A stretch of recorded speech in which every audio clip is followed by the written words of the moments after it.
back to another video, guys. Right away, I gotta apologize for the noise. There's a lot of landscaping going on right now, and no matter how long I wait, it just seems to get worse.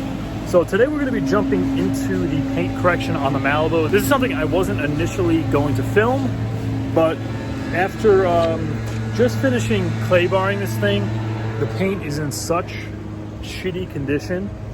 I figured, what the hell, it might be fun actually seeing how good this thing could come out. So anybody who's new to the channel, you might recognize this car from the $45 touchscreen radio video.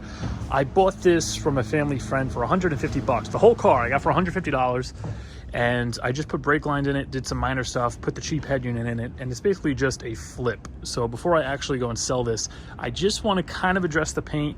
You can see stuff like this, it's pretty much irreversible. The only way to repair clear coat peeling and crap like that is just to get the car repainted. We have a little bit up here. So everything I'm going to do in this video is not going to repair this. So I just finished clay barring it, and this is probably the worst car I ever had a clay bar. You can actually see kind of these marks here. Not so much the swirls, but the kind of flat spots in the orange peel of the paint where it almost acts like a wet sanding effect and dulled down the clear coat. That's how much grit was on this car.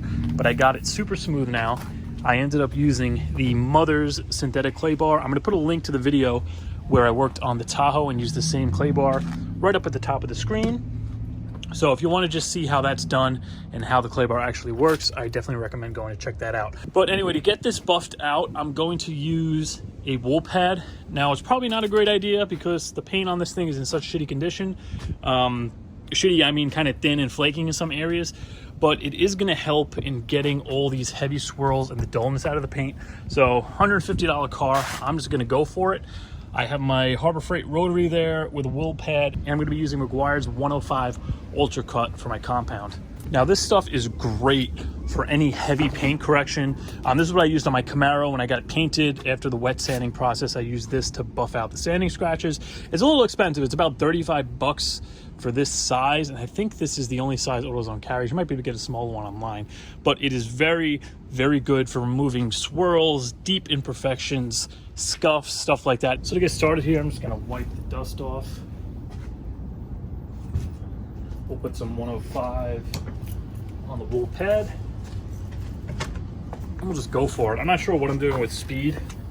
I guess I'll start out kind of slow.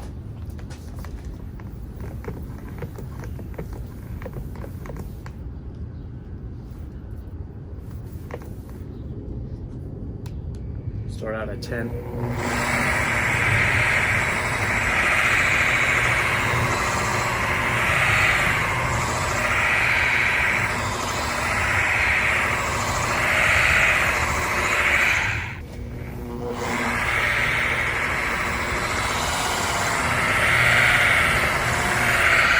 Just want to keep it moving, especially with a rotary. And a wool pad, if you stop in one spot, you're gonna burn through the paint, especially paint this shady.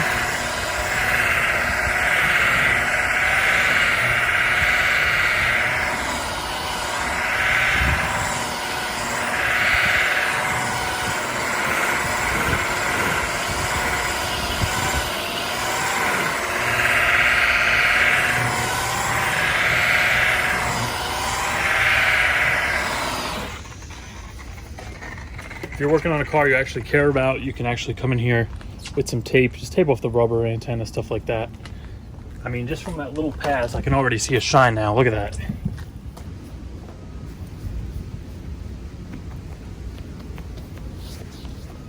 All right, before I continue with this, just to show you guys the difference.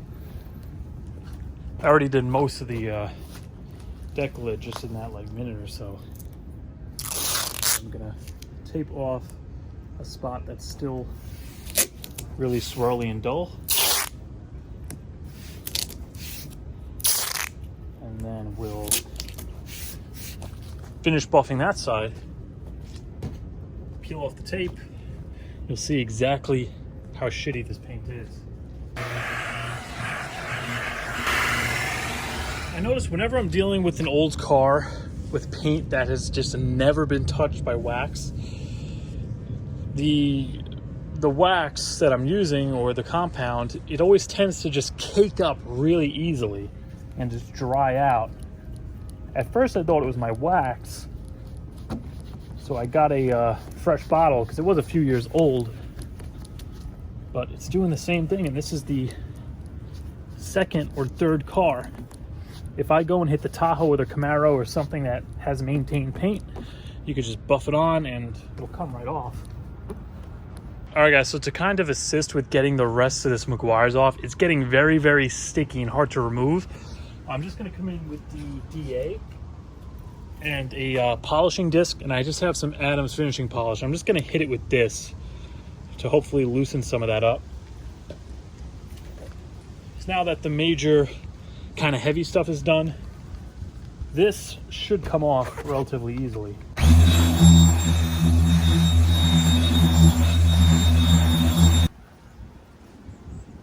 Oh yeah, that is much, much better. Kind of helped lift the remaining 105 off the paint.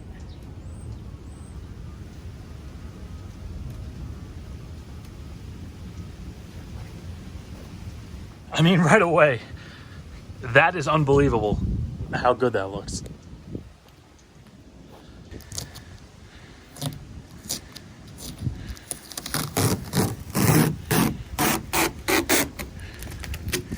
That is unbelievable. Now you can really see how bad the paint actually is. All right, so I'm gonna continue my way all the way around the car, and then I'll check back in when we're just about done. And there's a lot of cleanup I have to do. There's wax inside the window there, inside the trunk. I gotta open that up. I gotta get all the sling off, but I still have to do the back here. So far, I mean, this thing went from a $150 car to I think a $200 car. And one thing I want to mention quick, for anybody who has never kind of used a buffer before or anything like that, these rotaries, and this is a Harbor Freight Rotary Polisher with a wool pad. These things take off a lot of material. They have a lot of RPM to them, and using a wool pad, especially with the 105, you can easily burn through the paint if you don't know what you're doing. So if you're new to this and you just want to start polishing your car, not so much a complete correction, but just maintain it, you know, do a little swirl removal, I would definitely recommend picking up a DA. Now, a dual action, not only does it spin, it also oscillates kind of like that as this spins. So that's going to not only give you better results for kind of a do-it-yourselfer, you're not going to get kind of rotary holograms and stuff like that. It's also a lot safer. You're not going to have to worry about burning through the paint nearly as easily as if you're using one of those rotaries. So just something I wanted to throw in there, because I know a lot of people might look at this and go out and pick one up and then accidentally just burn through the paint. But as far as the clear coat is concerned, nothing you could do about this. Bumper just has to be repainted, but regardless, it has one hell of a shine now, and we still have to hit it with the DA and the finishing polish. So once that's done, I think this thing is going to look really, really good. But next step, I'm going to be hitting it with Adams finishing polish. Now, ideally, if this wasn't a $150 Chevy Malibu or a car that you actually really care about, like if it was my Tahoe, for example, and you were doing like a full paint correction, you would want to go to a medium grit. So I had the 105, which is a very coarse, heavy paint correction polish. You'd want to go to a medium grit, which would be like a Meguiar's 205, and then you would want to finish off with something like this. Basically, like if you're wet sanding or using sandpaper, go from coarse to finest.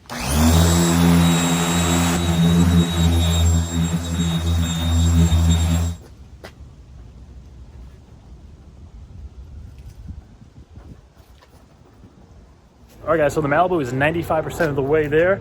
I just want to give you a walk around before I close the video out, because I am losing daylight very quickly. So look at how nice this thing came out. It actually has a shine now. I mean, I wouldn't take it to SEMA, but I'd probably drive it around the block now.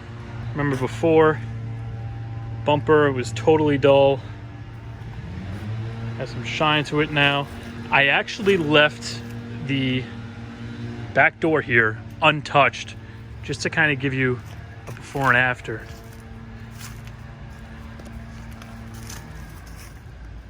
See how nice and shiny everything else is.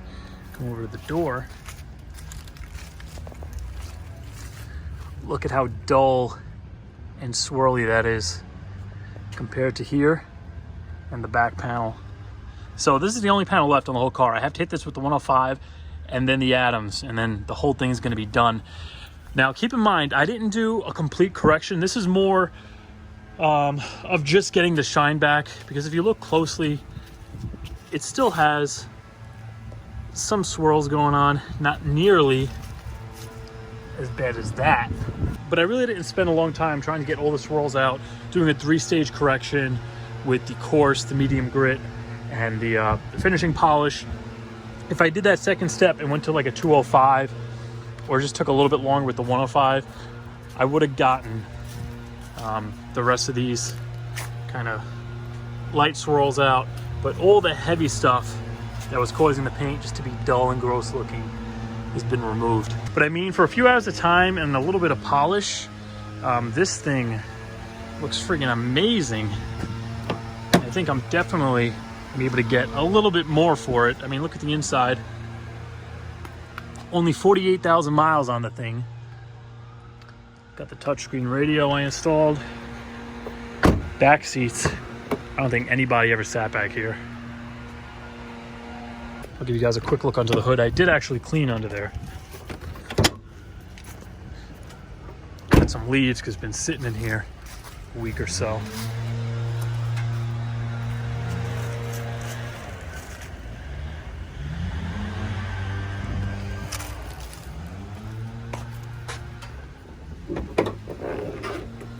I just hit this with some super clean, power washed it. It's looking a lot better. Got our new brake lines. That's the reason why I got this car for so cheap, because all the brake lines were rotted out. I replaced all of them. Did the oil change. It's got new front pads rotors. Let's see, we are at 48,000 miles. Still got the window sticker too. So asking price, I think I'm gonna ask $2,000 for it. I just did a quick look on Craigslist. They're going for like, with 104,000